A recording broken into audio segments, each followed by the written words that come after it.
Meu nome é Melissa e acho que posso dizer que sempre fui a irmã mais velha responsável. Não foi uma escolha minha. Isso começou quando minha irmãzinha, Eva, nasceu. Eu tinha só 4 anos. Desde então, minha mãe repetia todo dia: Melissa, agora você é a irmã mais velha. A Eva precisa de você. Irmã mais velha cuida da mais nova. Meu pai só concordava com a cabeça e dizia: a família vem em primeiro lugar, querida. Nunca esqueça isso. Então, foi o que eu fiz. Eu lembrava disso toda manhã, quando preparava o café da manhã da Eva antes da escola. Eu levava ela para a escola, buscava de tarde. Ajudava com a lição de casa enquanto outras crianças da minha idade estavam brincando. Quando fiz 10 anos, já era quase uma segunda mãe para ela. Meus pais trabalhavam muito. Meu pai era da construção civil e minha mãe fazia contabilidade para 3 empresas pequenas. Eles saíam cedo e só voltavam de noite, bem cansados. Eva logo percebeu que era queridinha. Ela nunca precisou fazer café da manhã, preparar o lanche, ou ir sozinha para lugar nenhum. Nem se preocupava com a lição de casa, porque eu sempre ajudava, às vezes até fazia para ela, quando ela reclamava demais. Nos fins de semana, quando meus pais tinham tempo, a atenção era toda da Eva. Levavam ela para comprar roupas, enquanto eu ficava em casa lavando roupa. Pagavam aulas de dança, arte, futebol, o que ela quisesse. E eu? Eu tinha que agradecer pelas roupas usadas que vinham do nosso primo e me virar com isso. Quando fiz 16 anos, criei coragem e pedi para arrumar um trabalho de meio período. Queria ganhar meu dinheiro, comprar algo legal para mim. Meu pai disse: boa ideia, querida, e isso me animou. Mas aí veio a condição: a rotina da Eva não pode mudar. Ela ainda precisa de você para buscar na escola e ajudar na lição de casa. Minha mãe completou: e nada de fast food. A Eva precisa comer comida de verdade. Arrumei um trabalho num café no centro. Trabalhava das 4 da tarde até as 8 da noite nos dias de semana e mais nos fins de semana. Mas antes, eu tinha que sair correndo da escola, pegar a Eva, levar ela para as atividades, e só depois ir para o trabalho. Quando o turno acabava, eu voltava para casa, ajudava com a lição e ainda preparava o jantar do dia seguinte. Eu vivia cansada, mas pelo menos estava ganhando meu dinheiro. Por 2 semanas, me senti super orgulhosa. Estava ajudando, sendo responsável, mostrando que sabia lidar com coisas de adulto. Mas aí cometi um erro, comprei uma calça jeans nova com meu primeiro salário. Minha mãe olhou e disse: que legal, querida. Mas da próxima vez, tenta ajudar a Eva a comprar roupas também. As dela estão ficando pequenas. Crianças reparam nessas coisas. Na hora, me senti super culpada. Eva precisava de roupas. E eu lá, comprando coisa pra mim? A partir daquele dia, gastei quase todo o meu salário com ela. Roupas novas, material de escola, dinheiro para ela sair com os amigos. Mesmo cuidando da Eva e trabalhando, consegui manter minhas notas altas. Estudava até tarde, quando a casa já estava em silêncio. E acho que valeu a pena. Consegui entrar na faculdade com bolsa integral. Você pensaria que meus pais iam ficar super orgulhosos, né? Mas ficaram só uns 5 minutos. Isso é maravilhoso, querida, minha mãe falou quando mostrei a carta da faculdade. Agora Eva não vai precisar se preocupar com isso quando for a vez dela. Você pode ajudar. Eu tinha só 17 anos e eles já estavam pensando em como eu ia pagar a faculdade da minha irmã. Isso devia ter me assustado, mas só balancei a cabeça e sorri. Claro, tudo bem, falei. E olha, eu cumpri essa promessa. Depois que me formei e arrumei meu primeiro emprego de verdade, mamãe e papai não perderam tempo. Melissa, querida, papai disse logo na minha primeira semana de trabalho, a Eva começa a faculdade no mês que vem. Seria legal você ajudar com algumas mensalidades, sabe, como irmã mais velha. Essas algumas viraram todas. Eu pagava tudo, mensalidade, dormitório, plano de alimentação, livros, e até dinheiro para ela sair. Enquanto isso, eu morava num apartamento bem simples, o mais barato que achei, e jantava miojo quase toda noite. E não parou por aí. Pouco depois que a Eva se formou, minha mãe me ligou. Querida, seu pai e eu estamos com dificuldade para pagar a hipoteca da casa, ela disse com a voz triste. A gente não gosta de pedir, mas você pode ajudar até a gente se recuperar? Só até, e já se passaram 3 anos. Até hoje, sou eu que pago quase todo mês a maior parte da hipoteca. E a Eva? Não conseguiu emprego depois da faculdade. Ou melhor, arrumava, mas largava depois de algumas semanas porque dizia que era chato ou estressante. Adivinha quem pagou o aluguel dela por quase 1 ano? Agora, estou pagando as parcelas do carro novo dela, um SUV caro, porque ela decidiu que eu precisava muito de um carro desses. Mas não consegue manter um emprego tempo suficiente para pagar sozinha. É só por um tempo, Melissa, ela sempre fala. Eu te pago quando achar o emprego certo. Emprego certo? Como se tivesse uma vaga perfeita só esperando ela aparecer. O problema de ser o caixa eletrônico da família é que uma hora você cansa. E foi isso que aconteceu comigo há uns 6 meses. Eu estava andando pelo centro depois do trabalho e vi um vestido lindo numa vitrine. Nada demais, só um vestido azul simples que ia ficar bonito em mim. Custava $60. Nem era caro, mas eu sabia que não podia comprar. Tinha a parcela do carro da Eva para pagar, e minha mãe já tinha falado que precisava de ajuda com as compras do mês. Então continuei andando. Fiquei repetindo para mim mesma que coisas materiais não importam, que ajudar a família é mais importante que um vestido qualquer. Mas às vezes, a culpa e o cansaço batem forte. E aí eu tentei dizer não, só um pouco. Mãe, esse mês não vou conseguir ajudar com a conta de luz, falei durante uma das nossas ligações. Eu tô atrasada com o meu próprio aluguel. Do outro lado da linha, silêncio total. Aí vieram os soluços. Ah, Melissa, minha mãe chorou no telefone. Não acredito que você tá fazendo isso com a gente, depois de tudo que eu e seu pai fizemos por você. Criamos você para ser uma boa pessoa. Foi como levar um soco no estômago. Lá estava eu, de novo, sendo egoísta, pensando em mim enquanto minha família estava passando aperto. Desculpa, mãe. Claro que eu ajudo com a conta de luz. Essa é minha boa menina, ela falou. E como num passe de mágica, o choro sumiu. Eu sabia que você ia fazer a coisa certa. Família tem que ficar unida, meu bem. Isso é amor, sacrifício e dedicação. E assim, mais uma vez, eu mandava parte do meu salário para a conta deles, e jantava pão com manteiga de amendoim porque não tinha grana para comprar comida de verdade. Esse tipo de coisa aconteceu muitas e muitas vezes.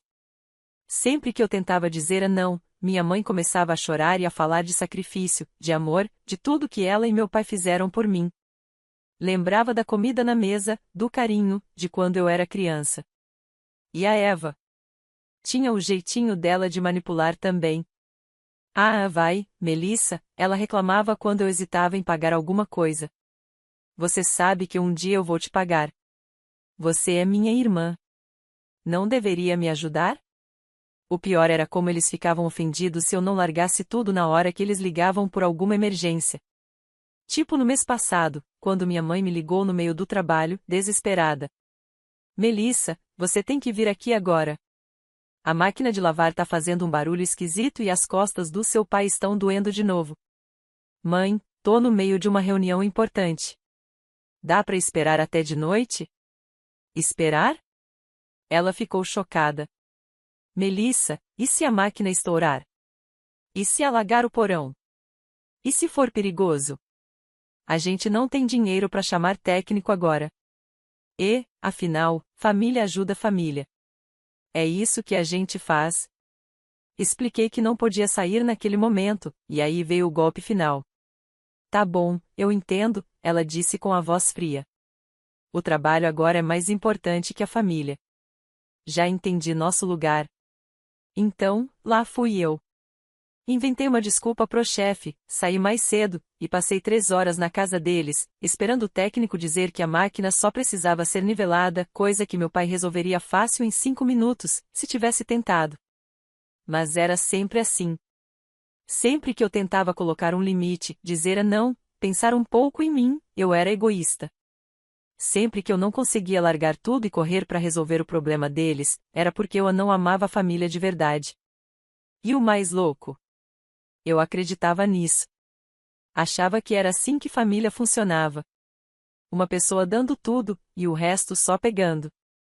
Acreditava que meu papel era esse, me sacrificar para ver todo mundo feliz. Eu achava que as necessidades deles sempre vinham antes das minhas. Acreditava mesmo nisso, até aquela terça-feira, quando minha mãe me ligou no meio do trabalho com mais uma emergência. Melissa, aquele celular que você me deu mês passado quebrou, ela disse, sem nem dar bom dia. Ele não liga mais, e eu preciso que você conserte agora. E ainda soltou, sinceramente, Melissa, acho que você comprou o celular mais barato que encontrou. Economizou dinheiro com a sua própria mãe. Olha só o que deu. Isso doeu. Porque o celular nem era barato. Era um smartphone decente, que me custou quase $300. Mas não adiantava discutir. Tá bom, posso dar uma olhada hoje à noite depois do trabalho, ou no fim de semana, levo numa assistência. Hoje à noite? Fim de semana.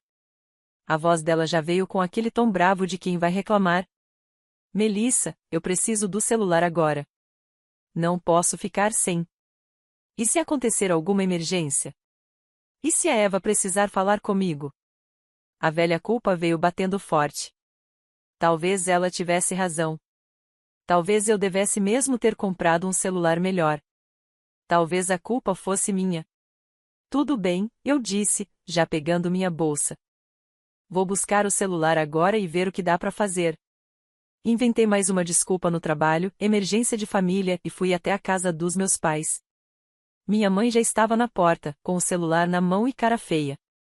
Aqui, ela disse, me entregando o telefone. E não me devolva até consertar ou trocar. Eu não tenho que ficar lidando com suas decisões ruins de compra.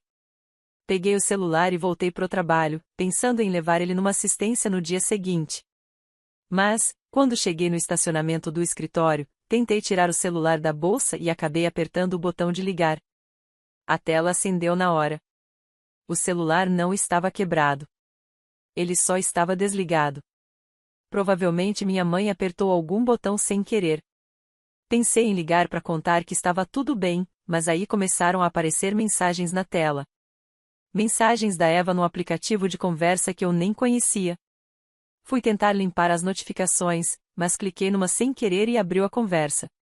Ia só fechar, mas aí vi meu nome em uma das mensagens. A Melissa é tão burra. Ela provavelmente acha que o celular tá mesmo quebrado. Meu coração congelou. Olhei de novo, achando que tinha lido errado. Mas não, tava ali, bem claro. Era Eva mandando mensagem para minha mãe. Rindo de mim. Fiquei ali, sentada no carro, segurando o celular como se ele fosse explodir. A conversa entre elas vinha de meses atrás. E quanto mais eu lia, mais mal eu me sentia. A Melissa sempre me dá dinheiro e nunca pede de volta kkkk, a Eva escreveu 2 semanas antes. A pessoa mais fácil de manipular do mundo. E a resposta da minha mãe foi pior ainda. Ainda bem que ela é tão burra e confia tanto. Ela nem percebe que a gente usa ela faz anos. Continuei rolando a conversa, vendo mensagem atrás de mensagem me zoando. Falando das minhas roupas, dizendo que eu me vestia mal, que eu era feia, que era uma vergonha para elas. A gente precisa tirar umas férias logo, mas não quero que a Melissa vá. Foi isso que a Eva escreveu no mês passado. Ela sempre parece tão brega, fico com vergonha de estar com ela perto dos meus amigos. Eu sei, querida, minha mãe respondeu. A Melissa sempre teve um gosto horrível. Mas vamos ter que aguentar, já que é ela quem paga tudo. Tá bom, mas então eu vou escolher o resort mais caro que eu encontrar, Eva disse. Se eu tiver que passar uma semana com ela, que pelo menos ela gaste uma fortuna por isso. Eu fiquei sem ar. Eles estavam planejando uma viagem de férias paga por mim, enquanto falavam o quanto odiavam estar comigo. E o mais triste era, o motivo de eu parecer brega era porque eu gastava quase todo o meu dinheiro com eles. Não sobrava nada para comprar roupa decente. Tinha dezenas de outras mensagens. Minha mãe reclamando que eu só dava $300 por mês, quando ela queria 400. A Eva rindo porque largou mais um emprego, ela dizia que não importava, porque a Melissa vai pagar meu aluguel mesmo. As duas tirando sarro de mim, falando que eu era desesperada pela aprovação delas. Mas o que mais me destruiu foi ver o que elas realmente achavam de mim como pessoa. A Melissa não tem personalidade nenhuma, minha mãe escreveu. Às vezes eu me pergunto onde foi que a gente errou na criação dela. Ela é tão patética. E a Eva respondeu. Pelo menos ela serve para alguma coisa. Mesmo sendo feia e chata. Minhas mãos tremiam, mas consegui tirar print de tudo. Página por página daquela conversa nojenta. Aí fiquei sentada no carro, e chorei. Chorei até não aguentar mais. No dia seguinte, levei o celular da minha mãe para uma assistência, fingindo que nada tinha acontecido. Paguei $50 para consertar um celular que nunca tinha quebrado, e devolvi para ela. 3 dias depois, minha mãe me ligou super empolgada. Eva achou um resort incrível no México, ela disse animada. A gente estava pensando que seria legal fazer uma viagem em família. Em menos de 1 hora, a Eva me mandou o link do resort. Um lugar de luxo, 5 estrelas, com praia particular, spa, tudo incluído. Provavelmente custava mais por noite do que eu ganhava em uma semana. Perfeito, eu respondi. Me mandem as datas que eu reservo tudo. Eva respondeu na hora. Meu Deus, obrigada, mana. Vai ser incrível. Já contei pros meus amigos que vamos ficar num lugar super chique. Nas 2 semanas seguintes, eu fui a irmã perfeita. Reservei os voos, os quartos, paguei os planos de refeição, agendei spa, passeios, tudo. Cada vez que me agradeciam, eu sorria e dizia o quanto estava animada para essa viagem em família. Se ao menos eles soubessem o que eu estava realmente planejando. Na manhã do voo, levei eles até o aeroporto. Ajudei com as malas, acompanhei até o raio-x, abracei cada um e me despedi. Muito obrigada, disse minha mãe, com os olhos cheios de lágrimas. Isso significa tudo pra gente. A gente te ama, completou a Eva, me abraçando bem forte. Eu vi as duas passarem pelo controle de segurança, esperei o painel mostrar que o avião delas decolou, e fui direto para casa. Abri meu notebook. Primeiro, cancelei a reserva do hotel. Depois, cancelei os voos de volta. Cancelei também os passeios e os tratamentos de spa que tinha marcado para elas. Quando chegaram no México, 6 horas depois, tudo que tinham eram as roupas da mala de mão e o pouco de dinheiro que tinham levado para comprar lembrancinhas. Mais ou menos 1 hora depois que o avião pousou, meu celular começou a tocar. Melissa. A Eva gritou assim que atendi. Que diabos você fez? O hotel disse que a reserva foi cancelada. Eles não querem deixar a gente entrar. A gente tá presa num país estranho sem ter onde ficar. Parece que o problema é seu, não meu. Boas férias. E desliguei. O telefone tocou de novo logo em seguida. Dessa vez era minha mãe. Melissa, filha, acho que houve algum engano, ela disse, com a voz tremendo. Nossa reserva do hotel sumiu, e a Eva tá tendo um ataque de pânico. Você pode ligar lá e resolver isso, por favor? Não foi engano, mãe. Eu cancelei tudo de propósito. Silêncio. Como assim você cancelou tudo? O hotel. Os voos de volta. Os passeios. Tudo. Agora vocês estão por conta própria. Melissa, isso não tem graça. A gente não tem dinheiro para hotel aqui. Você não pode simplesmente deixar a gente largado no México. Ah, não posso. Assiste só. Desliguei de novo e desliguei o celular. Nos 2 dias seguintes, eu tive paz. Pela primeira vez em anos. Sem ligações, sem cobrança, sem drama, sem ninguém me fazendo sentir culpada. Quando liguei o telefone de novo, tinha 37 chamadas perdidas e um monte de mensagens. A maioria era da minha mãe e da Eva, mas tinham também mensagens de parentes que eu nem falava há meses. Aparentemente, minha amada família estava ligando para todo mundo que conheciam, pedindo dinheiro para conseguir hotel e passagens de volta. Estavam dizendo para todo mundo que eu tinha abandonado elas no México, sem dinheiro e sem ter onde ficar. Mesmo longe, elas estavam dando um jeito de manipular os outros para resolver o problema delas. 2 dias depois, elas voltaram. E eu sabia que viriam direto pro meu apartamento. Na noite seguinte, bateram na minha porta. As duas estavam com cara de acabadas da viagem. O rosto da minha mãe estava inchado, vermelho, como se tivesse chorado o tempo todo. E a Eva parecia que queria me matar. Como você pôde fazer isso com a gente? Minha mãe gritou assim que abri a porta. Como você teve coragem de nos humilhar assim? Somos sua família. Você fez a gente passar vergonha. Todo mundo acha que a gente é idiota agora. Disse Eva, empurrando a porta e entrando na minha sala. Eu fiquei calma. Peguei meu celular e abri os prints que tinha salvo. Você quer dizer, isso aqui? Mostrei para elas a conversa. Ou talvez esse aqui, onde você fala que eu sou feia e patética? As duas empalideceram na hora. Minha mãe abriu a boca e fechou igual peixe fora d'água. Melissa, querida, você entendeu tudo errado, minha mãe falou rápido. A gente só tava brincando. Você sabe como é mensagem de celular, às vezes parece mais duro do que é. A gente tava só brincando, a Eva falou também. Você não pode levar essas coisas tão a sério. Sério mesmo? Brincando quando me chamou de burra e fácil de enganar? Quando disse que tinha vergonha de sair comigo? Quando me chamou de feia e chata? Isso é brincadeira? Melissa, por favor. Minha mãe começou a chorar de novo. Você tá entendendo tudo errado. A gente te ama. Sempre te amou. Elas passaram mais de 1 hora tentando me convencer de que eu tinha entendido mal, que nunca quiseram me machucar, que eu estava sendo sensível demais.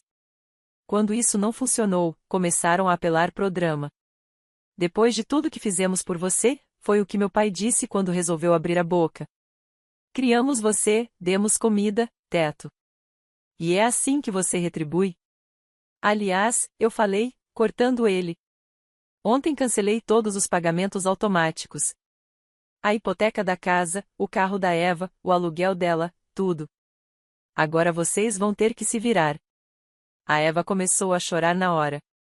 Você não pode fazer isso. Eu vou perder meu carro. Eu preciso dele. Então talvez seja a hora de você arrumar um emprego. E segurar ele por mais de 2 meses. Minha mãe tentou outra tática. Melissa, a gente é família. Família cuida uns dos outros. Você não pode nos abandonar desse jeito. Cuidar. Tipo usar a própria filha como um caixa eletrônico e rir disso pelas costas? Elas continuaram discutindo, chorando, tentando me fazer sentir culpada. Mas alguma coisa em mim tinha mudado. Depois de ler aquelas mensagens, o encanto de 23 anos que elas tinham sobre mim, quebrou.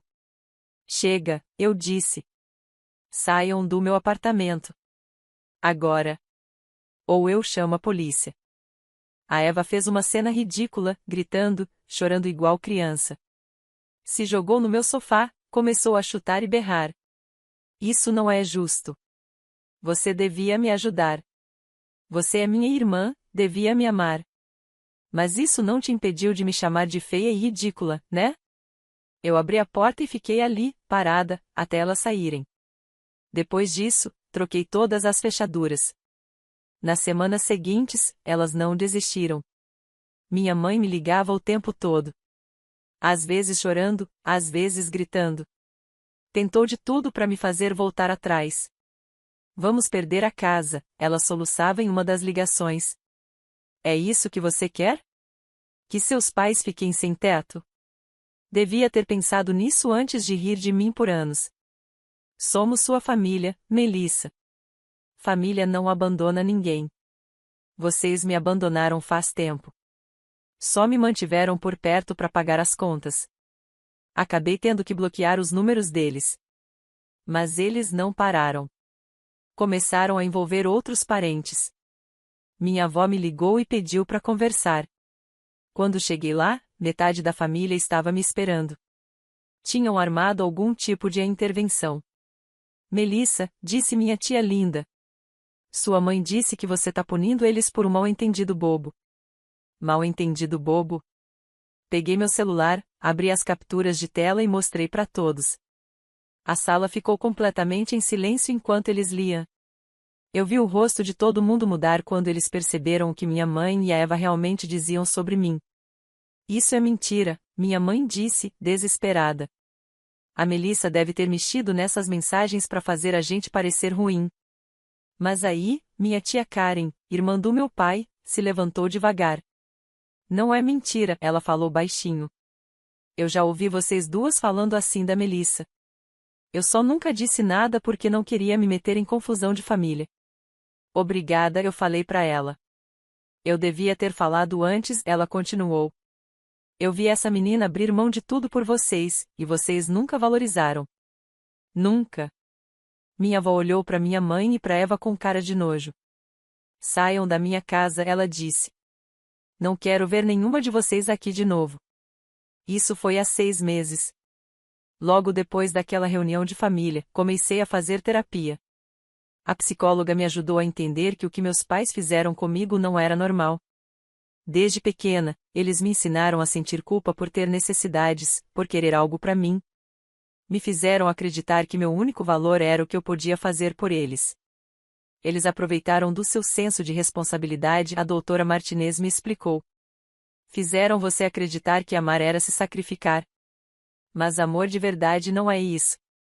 Demorou meses de terapia para eu parar de me sentir culpada por ter cortado o contato com eles. Uma parte de mim ainda esperava que eles pedissem desculpas, que reconhecessem tudo que fizeram. Mas eles nunca pediram. A Eva apareceu no meu apartamento de novo, mais ou menos 1 mês atrás. Tava chorando, implorando para eu pagar o financiamento do carro dela. O banco ia tomar o carro de volta. Melissa, eu não posso viver sem carro, ela chorou. Por favor, eu sou sua irmã. Então talvez você devia ter me tratado como uma irmã, eu disse, e fechei a porta. Na semana passada, me mudei para um apartamento lindo, com 2 quartos, varanda e vista para a cidade. Só passei meu novo endereço para minha avó, que já deu a entender que vai deixar a maior parte da herança para mim. Pela primeira vez na minha vida adulta, estou comprando roupas novas, sem precisar usar roupa velha ou de brechó. Posso comer em restaurante, em vez de só viver de macarrão instantâneo. E mês que vem, vou viajar para a Europa, minhas primeiras férias de verdade em anos. De vez em quando, algum parente me encontra e diz que minha mãe e a Eva estão passando aperto. A Eva perdeu o carro e teve que voltar a morar com os pais. Agora eles estão todos trabalhando, tentando pagar as próprias contas pela primeira vez. Eu me sinto mal com isso. Às vezes, ainda é difícil não sentir nenhuma culpa. Mas aí, lembro das mensagens de texto. E lembro que eles nunca me amaram de verdade. Eles só amavam o que eu podia fazer por eles. E quer saber? Agora estou finalmente aprendendo a me amar.